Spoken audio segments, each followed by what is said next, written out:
La loi est claire. Dans un cas d'urgence, cela revient au chef de l'État de nommer et de permuter les bourgmestres. Mais est-ce qu'il y a réellement cas d'urgence lorsqu'il n'y a même pas un gouvernement? Je pense qu'on doit se remettre en cause par rapport à cela. C'est quand même malheureux de voir aujourd'hui une si grande nation être réduite au point des fake news, c'est-à-dire tout document et toute erreur administrative qui sera constatée, que ce soit dans les ministères ou au niveau de la présidence, parce qu'on le voit déjà avec M. Vidal Kamere, qui à chaque fois qu'il y a une fuite, il accuse également les professionnels des réseaux sociaux de créer des fake news. Mais moi je pense que ça doit cesser, parce qu'après on se rend compte que c'est des vrais documents, ça décrédibilise même l'image des institutions de l'État, et il faudrait que le président de la République fasse une réforme face à tout cela. Je pense que c'est quand même malheureux de voir aujourd'hui déjà un si grand parti comme l'UDPS qui n'a pas su, qui s'est laissé embourber encore dans la farine. Monsieur Jean-Marc Aboun, qui est premier vice-président de l'Assemblée nationale. Vous prenez monsieur Augustin Kabouya, qui est secrétaire général de l'UDPS. Est-ce que lorsqu'on voit la composition même de l'UDPS au niveau national, est-ce que ce sont ces gens-là que le président de la République devrait choisir? Le chef de l'État, en fait, moi, n'a pas pu séduire le peuple congolais. Il n'y a pas de gouvernement. Je me pose tant de questions. Comment est-ce qu'il va pouvoir réunir 2 milliards de dollars déjà qu'il n'a même pas un budget, qui n'est pas établi. Le gouvernement est dans une balance, on ne sait pas s'il sortira aujourd'hui ou demain. La rentrée scolaire, c'est dans 2 semaines et demie. Et je me pose la question, avec quelle baguette magique et quel train à grande vitesse on va arriver à réunir, justement, s'il vous plaît madame, on va réunir autant de fonds pour justement permettre l'enseignement gratuit au niveau de l'école primaire, je crois que c'est dans les écoles publiques. Oui, mais les écoles publiques précisément. C'est quand même, je pense qu'on doit arrêter à un certain moment avec les promesses. Le peuple congolais a besoin des actions concrètes.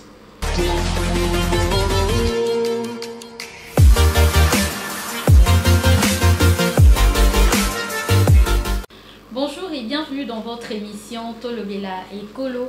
Les habitués de cette émission, comme vous le savez, ici nous parlons de l'actualité de notre pays.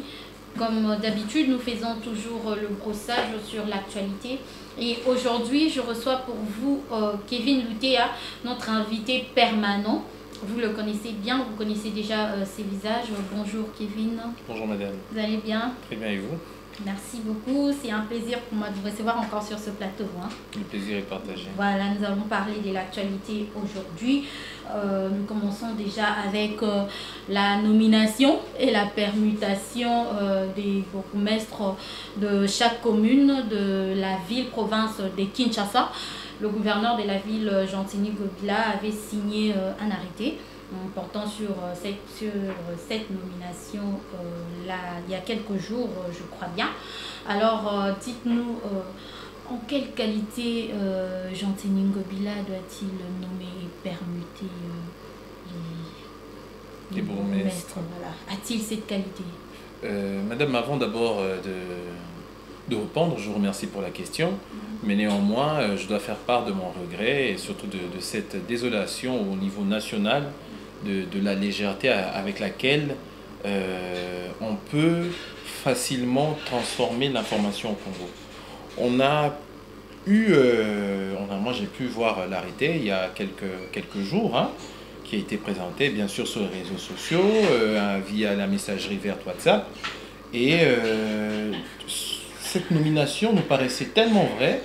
Mais après quelques jours, on constate que le gouvernorat va annuler. Quelques heures. Quelques jours, parce que il y a eu, je crois qu'il y a eu 72 heures après, on va constater qu'il y a eu annulation et on va accuser les réseaux sociaux. Chose, moi, qui m'a totalement mis hors de moi. Je me suis rendu compte qu'à un certain moment, on doit savoir respecter cette population, justement donner également plus de valeur à nos institutions. Je pense que c'est quand même malheureux de voir aujourd'hui déjà un si grand parti comme l'UDPS qui n'a pas su, qui s'est laissé embourber encore dans la farine.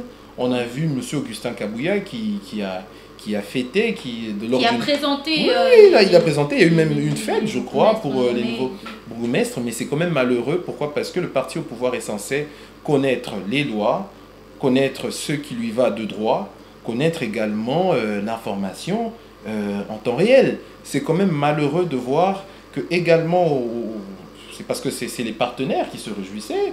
De l'autre côté du PPRD, on a également vu des gens qui étaient heureux justement de fêter cette nomination, mais après, on va refuser cela. Moi, je me pose la question de qui se moque-t-on en fait?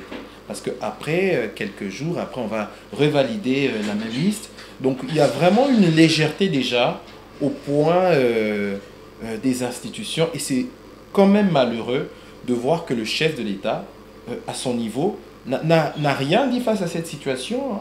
Il a totalement observé et jusque-là, il continue à observer. Et moi, je trouve que c'est quand même malheureux. Ça devrait faire l'actualité. Et partant même du principe de nomination, il y a d'abord le fait que les élections, on devrait avoir des élections des bourgmestres. Oui, voilà. La CENI avait les élections promis, municipales. voilà, vraiment. la CENI avait promis d'organiser ces élections, des élections municipales, mais elles n'ont pas eu lieu, ces élections, d'où peut-être la raison de la nomination de Gentilly Ngobila, parce que c'est un cas d'urgence, vous ne trouvez pas? Madame, la loi est claire. Dans un cas d'urgence, cela revient au chef de l'État de nommer et de permuter les bourgmestres. Mais est-ce qu'il y a réellement cas d'urgence lorsqu'il n'y a même pas un gouvernement? Je pense qu'on doit se remettre en cause par rapport à cela. C'est quand même malheureux de voir aujourd'hui une si grande nation être réduite au point des fake news, c'est-à-dire tout document et toute erreur administrative sera constatée, que ce soit dans les ministères ou au niveau de la présidence, parce qu'on le voit déjà avec M. Vidal Kamere, qui à chaque fois qu'il y a une fuite, il va accuser également les professionnels des réseaux sociaux de créer des fake news. Mais moi, je pense que ça doit cesser, parce qu'après, on se rend compte que c'est des vrais documents. Ça décrédibilise même l'image des institutions de l'État, et il faudrait que le président de la République fasse une réforme face à tout cela. Les personnes devrait être puni. L'Assemblée provinciale devrait convoquer M. Gentilly Ngobila. Mais je reste encore inquiet et vu le constat actuel, je pense que cela reste encore à observer. Voilà. Et puisque cette nomination est contre la loi, il y a eu violation de la loi, de la Constitution, si on peut le dire. Est-ce que le gouverneur de la ville, Gentilly Ngobila, peut être poursuivi par la justice? Poursuivi, oui, mais il faudrait d'abord que ça commence au niveau de l'Assemblée provinciale. Oui. Mais lui-même ne s'est pas exprimé sur le sujet. Je pense que c'est un homme qui a également beaucoup de bons projets, mais qui, par cet événement malheureux, justement, s'est vu un peu décrédibilisé par rapport à cela. Je pense qu'il devrait dire un mot, il devrait s'exprimer, il devrait justement soit présenter des excuses à la population, soit au plus haut dire un mot par rapport à cette situation qui a inquiété plus d'un Congolais sur deux, madame. Voilà. Et avant de quitter Gentilly Ngobila, le gouverneur de la ville-province de Kinshasa, il a lancé un programme Kinbopeto. Vous êtes aussi un vrai Kinois. Il a lancé ce programme Kinbopeto où on a eu à débourser quelques frais pour chaque commune, chaque bourgmestre devrait s'occuper de sa commune. Et jusque-là, nous n'avons aucun résultat. Et nous allons de projet en projet. Il y a encore un autre projet qui est de démolir les constructions anarchiques. Donc on va de projet en projet sans réalisation. Quelle est votre lecture? Ma lecture par rapport au gouverneur Gentilly Ngobila, c'est comme je l'ai dit, c'est vrai que l'homme a des erreurs par rapport déjà à ce qui vient de se passer. Mais par rapport à l'initiative Kinbopeto, je pense que c'est quand même une bonne initiative, mais qui doit être bien orienté. On ne peut pas venir avec des slogans, après passer outre dans un autre projet qui ne va sans doute pas marcher. Mais je pense qu'on doit tous, en tant que Kinois, soutenir par rapport à ce projet qui est Kinbopeto, parce que regardez, la capitale, elle pue de partout. La capitale est sale de partout. Et cela est alimenté également par le fait qu'il y a manque d'incinérateurs. Il n'y en a que 2, je vous informe, pour toute une ville de 14 millions d'habitants. il y a 2 incinérateurs, c'est quand même malheureux. Je pense qu'on doit faire des réformes, même au niveau de l'hôtel de ville. Il doit y avoir des initiatives au-delà du fait que, voilà, opération Kin propre, mais si la population déjà n'est pas conscientisée par rapport au fait de ne pas jeter des immondices dans la rue, au fait de ne pas justement jeter des bouteilles en plastique dans les canalisations, je pense que cela deviendra carrément un projet utopique, mais il doit justement tenir à ce que le projet puisse tenir et je pense que c'est tous les Kinois qui doivent s'investir par rapport à cela. Voilà. Et quittons la ville-province de Kinshasa pour une autre province qui est le Kasaï oriental, Mbujimaï, je crois la ville de Mbujimaï qui est aussi en ce moment, qui fait partie de la grande actualité où le gouverneur de la ville de Mbujimaï n'a pas pu présenter valablement son programme devant l'Assemblée provinciale. Peut-on lui accorder du crédit? Je pense que il s'agit de M. Maouija. Oui.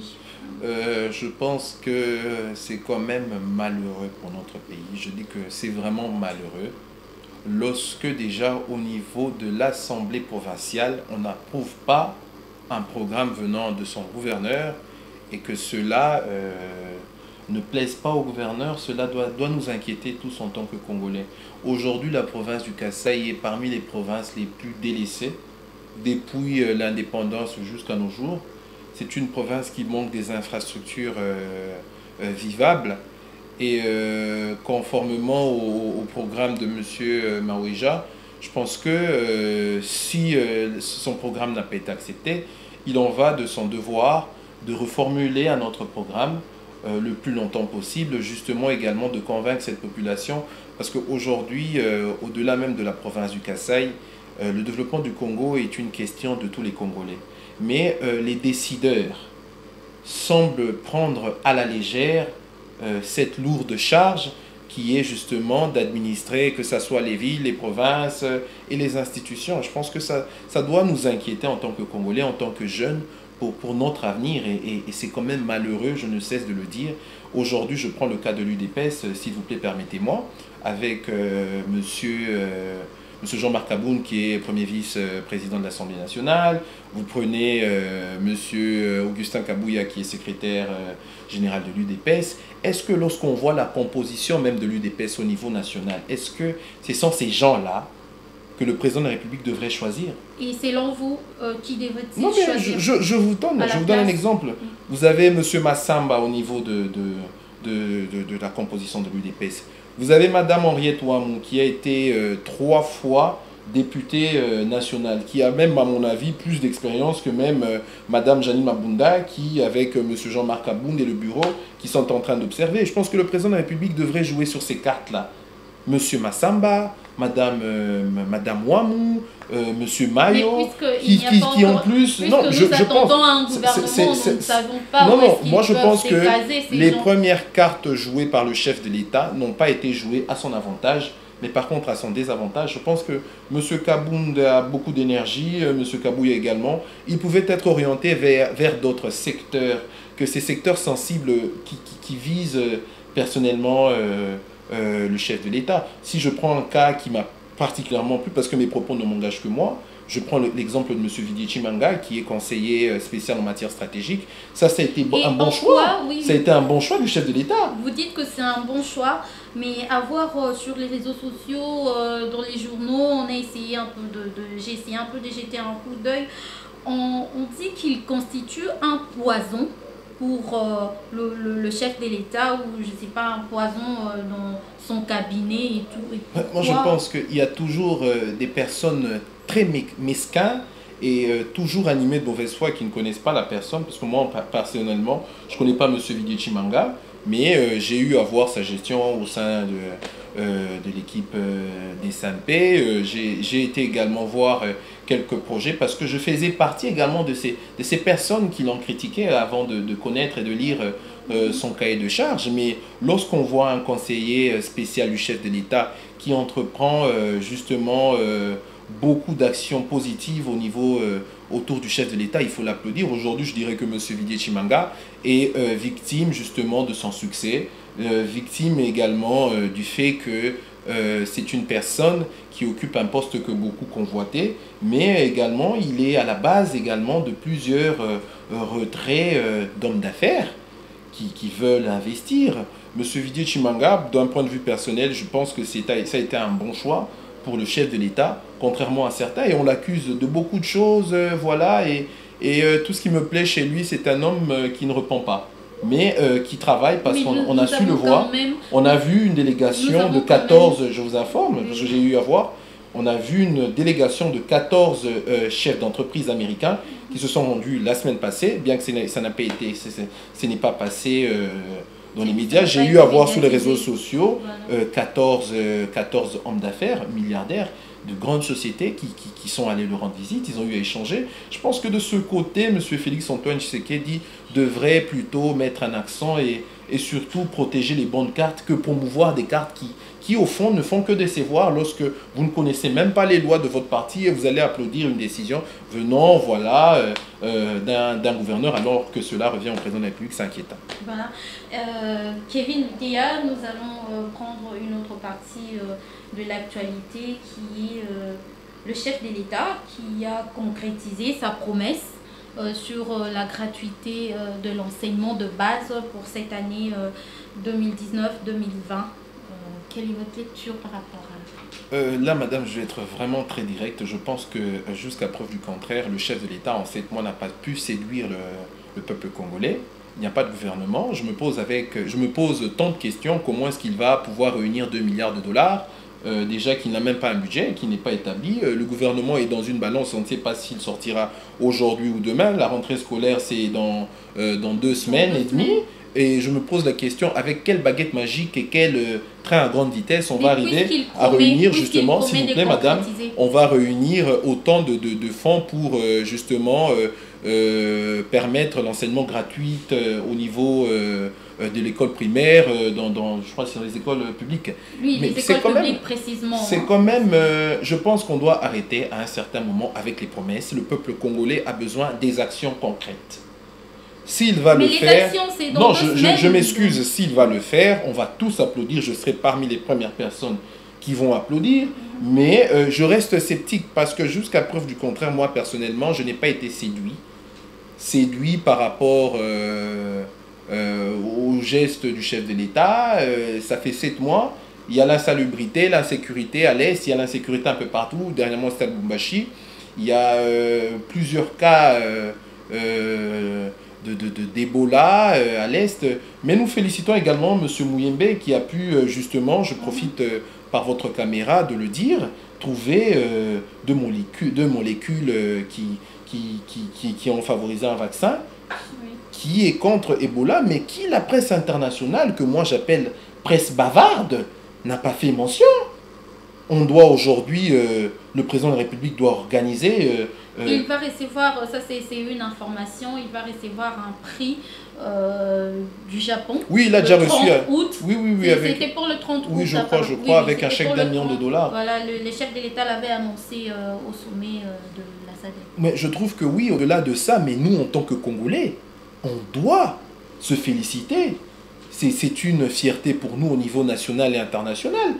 Que cette presse bavarde qui a l'habitude de poser la question au chef de l'État s'il est pleinement président ou s'il n'est pas président, qui a l'habitude de potiche, que cette même presse bavarde ait le courage de reconnaître le mérite d'un Congolais.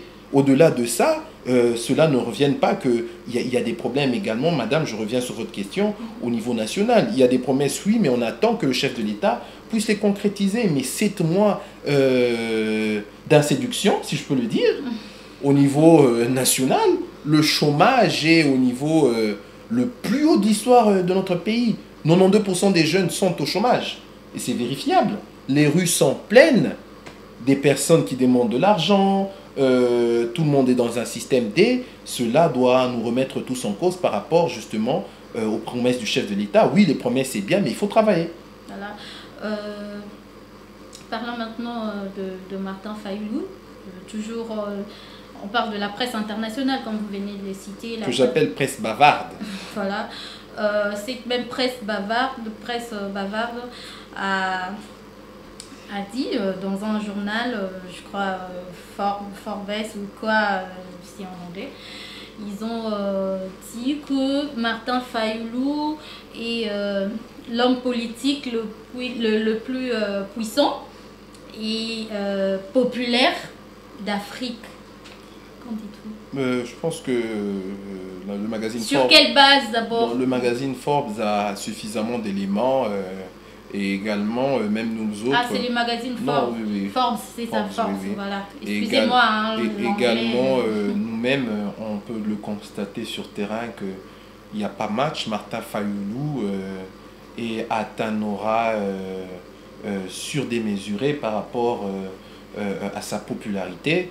De quelle popularité? Non, mais je m'excuse. Sur les réseaux sociaux? Non, pas sur les réseaux sociaux. Ben voilà, il y a des gens. Mais même, regardez, madame, chaque déplacement de Martin Fayulu, que ce soit en province, que ce soit dans la ville, province de Kinshasa, cause des sérieux embouteillages. Il y a des gens qui sortent de partout pour l'acclamer. Il y a même des enfants qui arrêtent de jouer au ballon justement pour venir l'acclamer. Il y a tout le monde, c'est vraiment, je pense que c'est réel, c'est mérité. Martin Fayulu est très populaire. Kevin Lutea, nous n'ignorons pas, nous connaissons suffisamment notre population.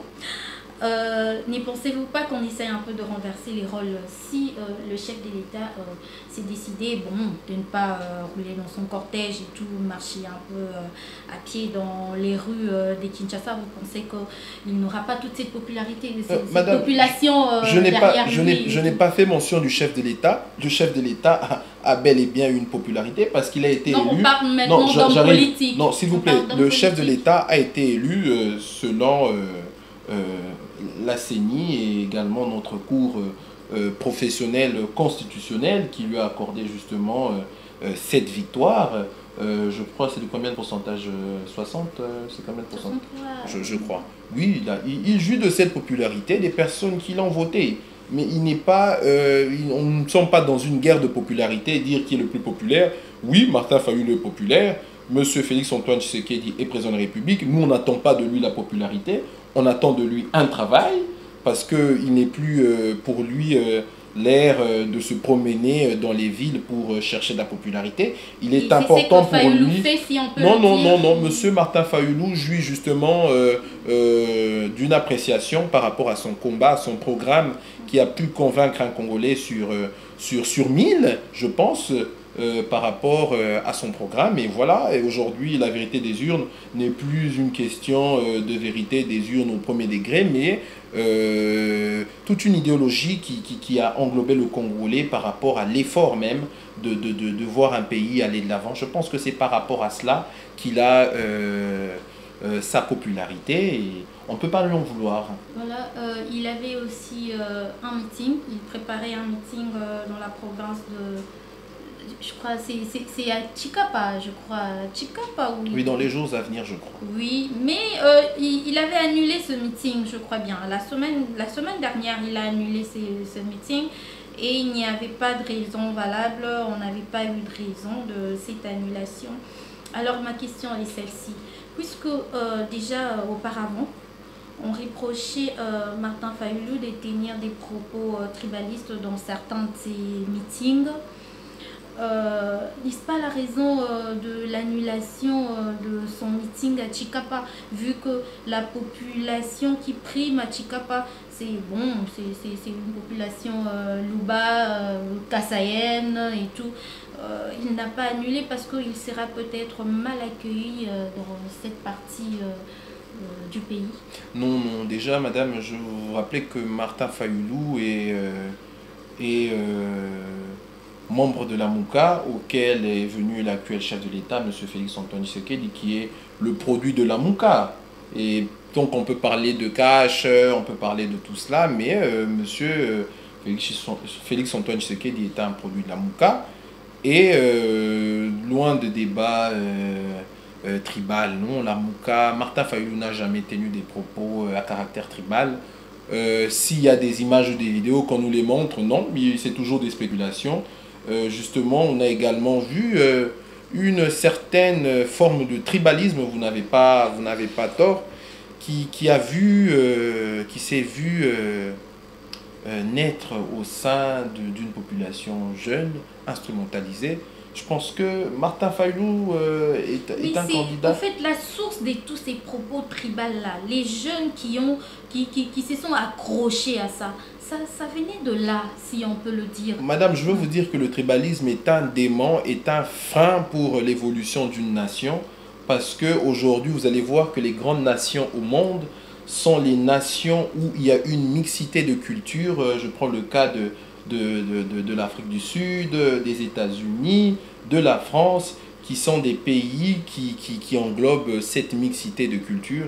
Et ce sont des pays qui vont de l'avant. Je pense qu'on doit arrêter avec des spéculations, des fausses informations comme quoi Martin Fayulu a tenu des propos tribaux à l'égard de telle province. Nous sommes tous Congolais, Moulouba, Moussoaïli, Moukongo, nous sommes tous Congolais. On doit sortir de ce cadre tribal qui continue à abrutir surtout une certaine jeunesse. Parce que je prends un exemple, moi je suis d'une telle province, je prends un exemple, je peux être du Bas-Congo.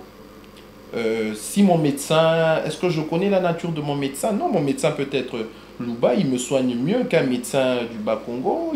Je peux être Moussoaïli, mon gestionnaire de compte à la banque et du Kasaï. Mais voilà, je pense que ce sont des démons, si je peux le dire ainsi, qui freinent justement l'évolution du pays.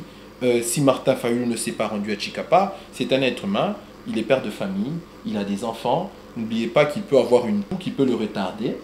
Il peut avoir une fièvre comme tout être humain, mais on ne peut pas priver un Congolais d'aller faire un meeting où il veut. Et je pense que le chef de l'État doit punir sévèrement s'il n'y a jamais des actes de tribalisme au sein de la population. Je pense que c'est très important que les Congolais se mettent ensemble pour le développement de notre pays. Voilà, pour finir cette émission, on va se relaxer un peu. Hein. Je vais quand même poser une question pour qu'on se relaxe un peu, qu'on se détende un peu. Hier, le chef de l'État a assisté à un forum d'énergie, d'électricité, je crois dans le Congo central. C'était à Matadi. Voilà, c'était à Matadi. Et nous avons vu la présence de nos artistes. Il y a de nos artistes comédiens. Nous avons vraiment musiciens aussi.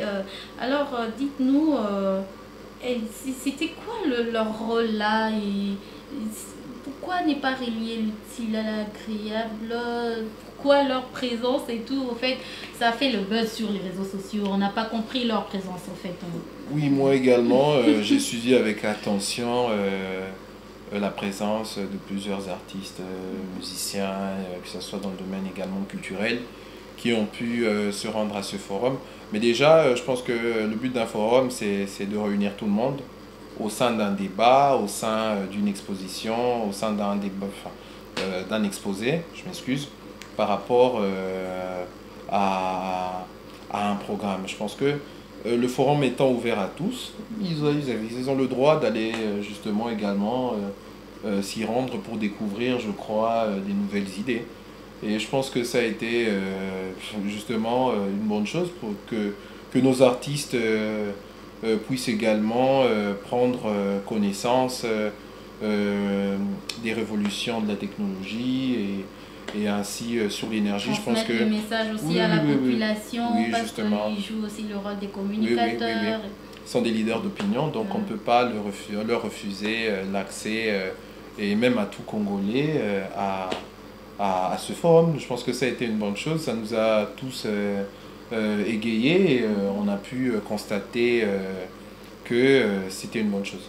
Voilà, vous qui en faites une polémique, alors arrêtez, hein, nous sommes tous Congolais, nous avons le droit de participer à n'importe quel forum organisé par notre pays pour l'avancement ou le développement de notre pays. Alors Kevin, vous dites un mot de la fin pour toutes les personnes qui vous suivent en ce moment. Par rapport, si j'ai un mot de la fin à dire, je vais comme d'habitude toujours m'adresser au président de la République, qui a la charge de la nation, a le devoir de convaincre le peuple congolais Les attentes sont multiples. Il y a beaucoup que les Congolais espèrent en lui. Et je pense que les 7 mois qu'il a pu consommer sont les 7 mois qui ont même, je crois, fragilisé son parti. Parce que le parti au pouvoir est un parti qui est censé avoir une base solide, un cahier de charges rempli de travail, mais ça n'a pas été le cas pour M. Félix-Antoine Tshisekedi pendant ces 7 mois. Il n'y a pas eu grand-chose à mon avis. Il y a eu des actes, oui, mais il n'y a pas eu des actes que moi je qualifie toujours des actes de séduction qui permettent à ses électeurs de dire voilà, en tout cas, voilà ce qu'il a fait, on doit encore lui redonner la chance. Je pense qu'il a vraiment beaucoup baissé en popularité. Il a beaucoup baissé également en termes d'image. Vous savez, Madame, être président de la République, c'est être un père de famille. Je pense que dans le fond, M. Félix-Antoine Tshisekedi est un bon père pour la nation, mais dans la forme, jusqu'à preuve du contraire, il n'y a pas encore quelque chose de convaincant. Et si j'ai un message à lui adresser, c'est de travailler, de mettre la personne qu'il faut à la place qu'il faut, créer de l'emploi. J'ai parlé tout à l'heure de M. Vidi Chimanga, qui est conseiller, qui se bat pour justement, en sa qualité de conseiller, d'aider le chef de l'État à créer plusieurs entreprises, à ramener plusieurs investisseurs. Je pense que ce sont des actes à encourager. Et également, il doit placer surtout les personnes qu'il faut à la place qu'il faut. Et après, madame, pour chuter, il n'y a pas que l'accord FCC-CACH semble totalement séparer les Congolais. On a l'impression que c'est seulement les deux familles là qui se sont unies, qui doivent composer le gouvernement. Non, mais il y a madame Marie-Josée Ifoku, il y a monsieur Seth Kikouni, des gens qui ont des projets. Ce sont des personnes qui doivent être approchées. Et même au sein de l'UDPS, il y a des personnes qui doivent être valorisées. J'ai parlé tout à l'heure... Mais puisque le chef de l'État avait tendu la main à... Non, mais je parle d'abord en termes de composition. Est-ce qu'on parle de l'accord CACH-FCC? Et cet accord est un accord qui va, si je m'inquiète, qui risque un jour d'éclater et de sortir toutes les deux plateformes vers la fenêtre et pas vers la porte. Pourquoi? Parce que il y a plusieurs Congolais qui ont des initiatives, mais qui se voient privés de cet accord parce qu'ils ne sont ni de CACH, ni de FCC. Et ça, c'est inquiétant. Je prends l'exemple. C'est vrai qu'au sein de l'UDPS, il y a des personnes qui ont une tête bien faite. J'ai parlé de Madame Henriette Ouamou, j'ai parlé de Monsieur Massamba, de Monsieur Mayo. Il y a plusieurs personnes, Monsieur David Moukeba, qui ont des initiatives à aider le chef d'État. Je pense que c'est des noms que le chef d'État doit maintenir dans son gouvernement. Mais également, du côté FCC, on ne peut pas voir les mêmes personnes revenir. Il y a eu beaucoup parmi les critères, les raisons aussi. Oui, oui. Et il y a également les jeunes.